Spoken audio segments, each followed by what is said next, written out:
She died live on camera. 50,000 people watched. They said it was a heart attack. 6 months later, she posted a new selfie on Instagram. It wasn't AI. The photos were real. But she was dead. Someone had created her digital clone and was making money. The real question, was the heart attack really an accident? June 19, 2019, 8:47 p.m. In a luxury apartment in Los Angeles, the 27-year-old woman positioned her phone on the tripod. She pressed the Instagram Live button. The number on screen began rising rapidly. 1,000, 15,000, 30,000 people. "Hello, beauties," she said, smiling at the camera. Her makeup was flawless, her hair in perfect waves, a pink neon Dream Big sign glowing in the background. "Today I'm going to talk about my new skincare routine. Thanks to our sponsor Derma Pure, she had 450,000 followers. She was a lifestyle influencer. Beauty products, fitness routines, travel videos. Every post got thousands of likes. She had brand deals. Her monthly income was 6 figures. The live stream had started like any normal evening. She was promoting products, answering questions, laughing. Viewers were sending heart emojis in the comments. At 9:03 p.m. she stopped mid-sentence. "1 second," she said, bringing her hand to her forehead. "I'm feeling a bit strange." Concerned messages started appearing in the comments. "Are you okay? You look pale. Someone call 911. The young woman grabbed the arm of her chair. Her face suddenly went pale. She was struggling to breathe. I, she murmured. Then she brought her hand to her chest. Her eyes widened. Fear, shock, realization, all reflected on her face at once. And looking at the camera, she spoke her last words. "Mum." She collapsed. The phone remained on the tripod. The camera showed her motionless body. The comments went crazy. "Call 911. Someone help her. Oh my God, is this real?" 50,000 people watched a human being die live. 17 minutes later, paramedics arrived. They broke down the door and entered. Resuscitation efforts began, but it was too late. The young woman had died of a heart attack on LifeStream. The autopsy report came 3 days later. Acute myocardial infarction, heart attack, previously undetected heart condition, natural death. Case closed. December 2019. The young woman's mother was crying at home, looking through her daughter's photo albums. 6 months had passed, but the pain was still fresh. Her daughter's Instagram account had been turned into a memorial page. Followers had left condolence messages. The account had been frozen, or so she thought. On the morning of December 15th, at 9:23 a.m., her phone rang with a notification, an Instagram notification. She couldn't believe her eyes. Account name posted a new photo. Her hand trembling, she opened her phone. She went to Instagram. She looked at her daughter's account. The most recent post was from today. A selfie. At Santa Monica Pier. Sunset. Her daughter was smiling. Her makeup was flawless. Her hair was blowing in the wind.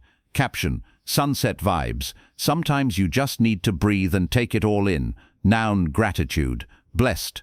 The mother dropped her phone. She couldn't breathe. Her heart was racing. This was impossible. She had buried her daughter 6 months ago. She immediately called Instagram. She wanted to close the account, but customer service said the account owner must request it themselves. The mother said, "But my daughter is dead. I can send the death certificate." A long process began. Paperwork, forms, waiting. A week later, another post appeared, this time at Venice Beach. Watching skateboarders while drinking coffee. Smiling again. Caption: coffee and people watching. Best way to spend a Sunday morning. Now lay life. Sunday vibes. The mother was panicking. She called the police. "My daughter's Instagram account must have been hacked. Someone is using her photos," she said. Police referred her to the cybercrime unit. A detective examined the account. "Are the photos from an old archive?" he asked. "No," the mother said. "I've never seen these photos before. And my daughter dyed her hair and cut it short before she died. The hair in these photos is long and a different color. These photos look like they were taken recently." The detective frowned. "It could be deepfake. AI-generated photos. It's becoming common lately. But why? Who would do this?" The detective couldn't answer. In January 2020, the account started posting 2-3 photos per week. At restaurants, cafes, beaches, shopping malls. Each photo, a different place, a different outfit, a different moment, as if the young woman was still alive. Followers didn't suspect anything. Most weren't aware of her death. New followers were even coming in. Likes and comments continued, and the account started posting sponsored content. February 2020, partnership with a beauty brand. Loving this new serum from @BeautyGlow. Chut ad, skincare. March 2020, fitness app advertisement. Get fit with @FitNow app. Use code DREAM20 for 20% off. Jut ad fitness. April 2020, fashion brand promotion. Obsessed with this dress from @Chic Style. Jut ad fashion. The mother was no longer just worried, she was terrified. Someone was using her daughter's account to make money. But who and how? Instagram finally examined the account. The company's official response was, "We've detected unusual activity on the account. However, the account owner is actively logging in and sharing content.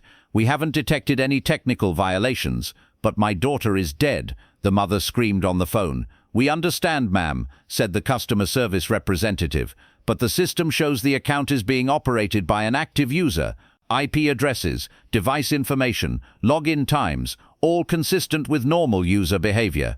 The mother was desperate. She hired a lawyer, but the legal process was slow.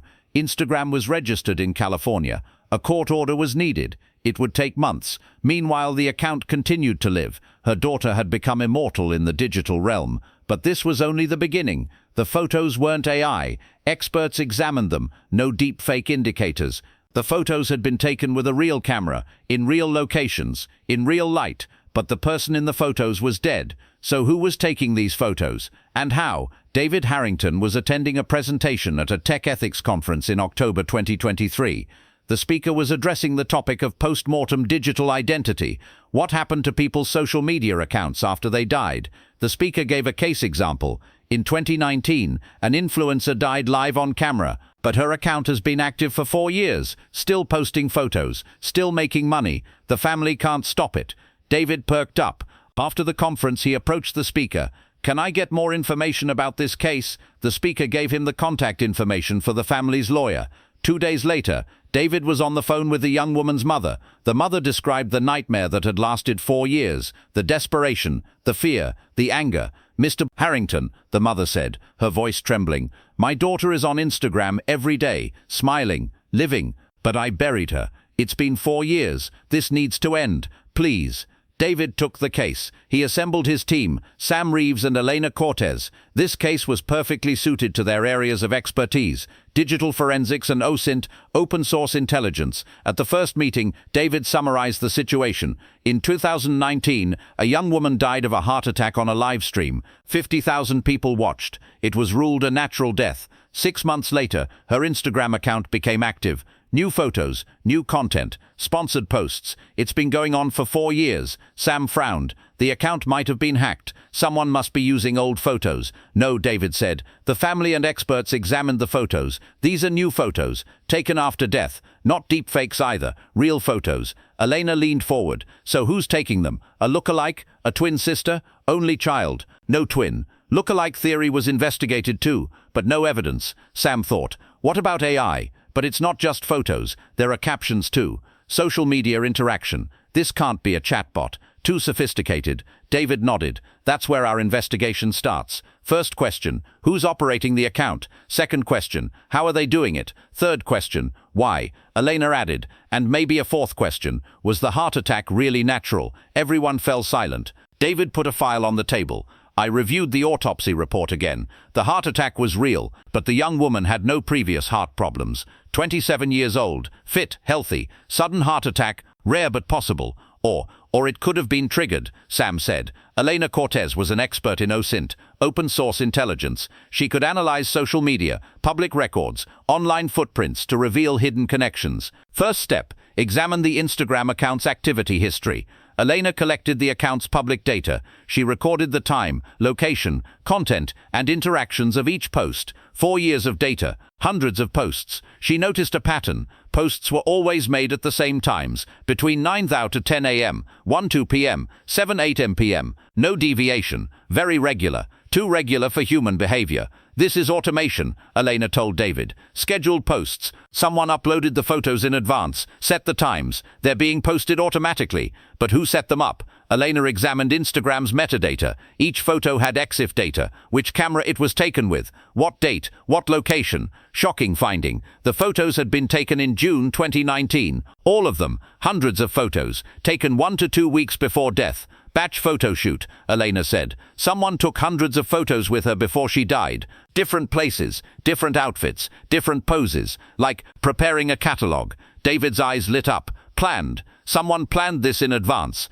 Before the young woman died, someone prepared a photo archive to be used after her death. But who? And did the woman know about it? Elena started researching the young woman's business partners. She followed the links in her Instagram bio. She found a website. She examined the website's records. The domain was registered to a company, LifeStream Digital LLC. She did a Google search. LifeStream Digital was a startup founded in 2018. It offered digital immortality solutions. The description on the company's website read, "Even after your loved ones die, let their digital presence live on. AI-powered social media management, post-mortem content creation, digital legacy preservation." Elena took a deep breath. Found it. The company does post-mortem digital asset management. Before people die, they give this company voice recordings, photos, videos. After death, the company continues to operate social media accounts using this data. David asked, "So did the young woman purchase this service?" Elena found the company's old blog posts. There was an announcement from May 2019.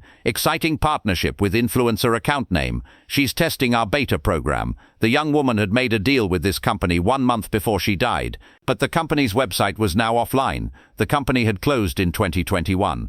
Or so it appeared. Elena dug deeper. She found the company founder's LinkedIn profile. The profile was still active. The person was now working at another company, an AI and chatbot development company. Bingo, Elena said. The company closed, but the founder might still be using the young woman's data. Sam Reeves took Elena's findings and started digital forensics analysis.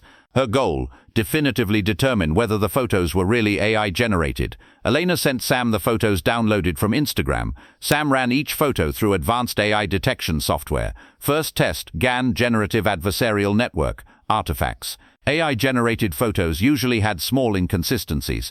Pupils, teeth alignment, fingers, hair strands. Sam analyzed each photo pixel by pixel. Result, no artifacts. The photos had been taken with a real camera. Second test, metadata analysis. EXIF data examination. Every photo had been taken with an iPhone 11 Pro. GPS coordinates, shooting time, camera settings, all consistent. Sam frowned. These photos were really taken, not AI. But how? She tried a third test, facial recognition and biometric analysis. She compared the young woman's photos from before death with photos from after death. The facial structure was the same, eye color was the same, nose, mouth, chin, all matched. But something was different. Sam zoomed in on the photos. She focused on the eyes. She examined the pupil reflections. In the pupils there were environmental reflections. When a photo was taken with a camera, the camera, photographer and environment were faintly reflected in the pupil. Sam analyzed these reflections. Shocking finding. In some photos there was a tripod reflection in the pupils, but there was no human silhouette next to the tripod. There was no one taking the photo. Remote shutter, Sam murmured. Remote trigger, automatic shooting. Then she noticed something else. The young woman's expression in the photos seemed odd. She was smiling, but her eyes weren't smiling, as if she'd been forced to pose. Sam found her old interviews, video footage. She compared the young woman's natural state with the poses in the photos. The body language was different. The expression seemed forced. When these photos were being taken, Sam told David, "The young woman looks uncomfortable, like she was under pressure." David thought, maybe she had to take them because of the company agreement, contractual obligation, or, Sam said, she was forced for another reason. The photos were real. They'd been taken before the young woman died, hundreds of photos, systematically, as if an inventory had been prepared. The company was operating Instagram after death, using the young woman's data, making money. But the real question still hadn't been answered. Was the heart attack an accident? If not, who triggered it, and why? Elena continued researching the founder of LifeStream Digital. She examined the person's background, business relationships, financial records. She found an old connection on LinkedIn from 2017-2019. The founder had been the young woman's business manager. They had worked together. Elena found old emails, contracts, business agreements. There was an agreement signed in 2018. The young woman had given the person voice recordings, photo archives, social media access permission. In return, the person would handle her social media management and brand deals. It looked like a normal influencer-manager relationship, but one clause was notable. In the event of incapacitation or death, manager retains full access to digital assets for continued monetization. Elena spoke with lawyers. Such clauses were in a legal gray area. Not technically illegal, but ethically questionable. But the really interesting part was this. The agreement was from 2018. The young woman was 26 then, healthy. Why had she accepted such a clause? Elena researched old messages, emails. She found an IP leak. Data leaked from the company's old server had been sold on the dark web. Elena bought this data, illegal but necessary for the investigation. Among the emails, she found a shocking exchange. May 15, 2019. From founder to young woman. Shooting day tomorrow. As agreed, we'll take photos at all locations. Minimum 500 photos. Different outfits, different poses. We'll upload them to the system. May 16, 2019. From young woman to founder. Isn't this too much? Why are 500 photos necessary? I still don't understand this project. May 17. From founder. You signed the agreement. If you back out, there will be legal consequences. Contractual penalty, $500,000. See you at the studio tomorrow. Elena re-examined the old contract. Shocking clause. If the young woman withdrew from the agreement, she would pay a $500,000 penalty. The girl had been trapped. Elena dug deeper. She found the founder's financial records. June 2019, the month of the young woman's death. The founder had received a large investment, $2 million, from a venture capital firm. Investment description: LifeStream Digital's innovative post-mortem digital asset management platform. The company had received investment 1 week after the young woman's death. The timing was very suspicious. Elena found the investment pitch. The pitch mentioned the young woman's name as a case example. Our beta user, a prominent influencer with 450K followers, will demonstrate the platform's capabilities. The company knew about the young woman's death. In fact, they'd used the death to attract investment. This wasn't an accident, Elena told David. This was planned. David reviewed the autopsy report again with the findings. The 2019 report had stated heart attack, but the toxic substance screening had been limited. Only a standard drugs and alcohol panel had been done. Sam obtained the young woman's medical records. She examined doctor visits during the last 6 months before death. April 2019, general checkup, completely healthy. May 2019, vitamin supplement prescription. June 2019, 1 week before death, energy supplement prescription. June 2019, 1 week before death, energy supplement prescription. Sam researched what the energy supplement was. The doctor who prescribed it was an alternative medicine specialist. The supplement was listed as a proprietary blend. Its contents weren't clearly specified. Sam found the supplement's manufacturer, a small company. The owner was a business partner of the LifeStream Digital founder.